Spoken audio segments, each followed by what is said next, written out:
Good morning from NASA's Johnson Space Center. This is Mission Control Houston, Tuesday, March 13th, 2012.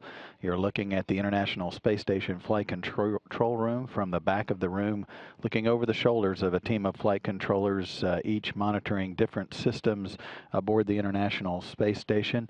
As this team has been on console since earlier this morning, about 7 a.m. Central Time, led today once again by veteran flight director Royce Renfrew. He's overseeing this team throughout the morning and early afternoon.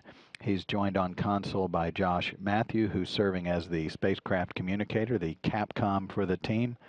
He basically relays information from the team to the crew on board the International Space Station.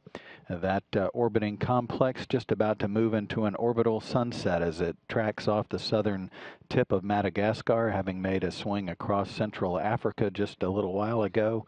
The space station from this altitude will move into a sunset in about 10 minutes.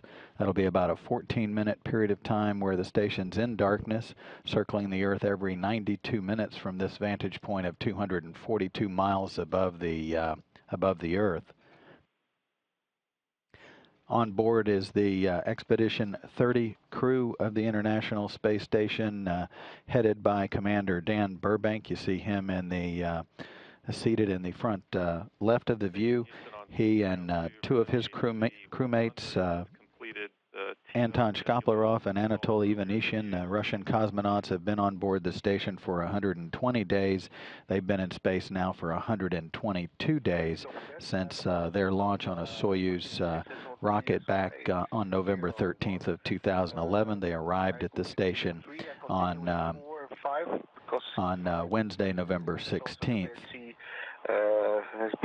The other three crew members that make up the Expedition 30 crew arrived a little bit later.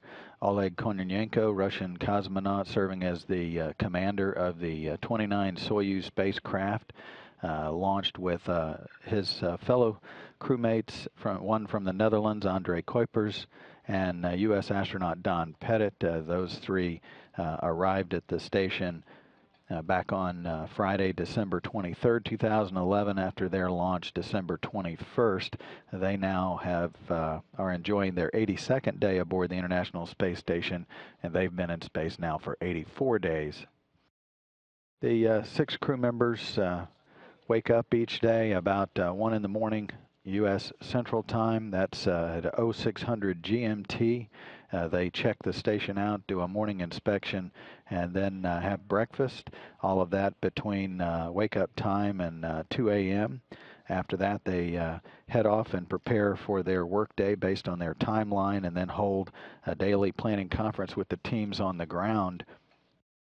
And then after that, they head off in different directions, and Dan Burbank has focused all of his attention pretty much for the day on working with the extravehicular mobility units, the EMUs or spacesuits in the space station's Quest airlock, swapping those suits out.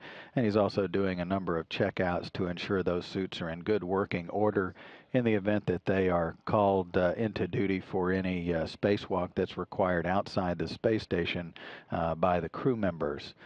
Additionally, in the U.S. laboratory Destiny, astronaut Don Pettit has spent a good deal of his day working with the Robonaut humanoid in the U.S. Laboratory Destiny, and he's got more work to do throughout the day to run some additional tests with Robonaut, and that will include a handshake as part of the systems checkouts that are ongoing periodically with Robonaut 2. They're housed in the U.S. Laboratory Destiny. Additionally, maintenance activities ongoing with the environmental control and life support system on the station, and the Russian colleagues aboard the complex are working back in the Russian segment on experiments and maintenance activities as well, as life aboard the International Space Station continues for all 6 crew members that make up the Expedition 30 crew of the International Space Station.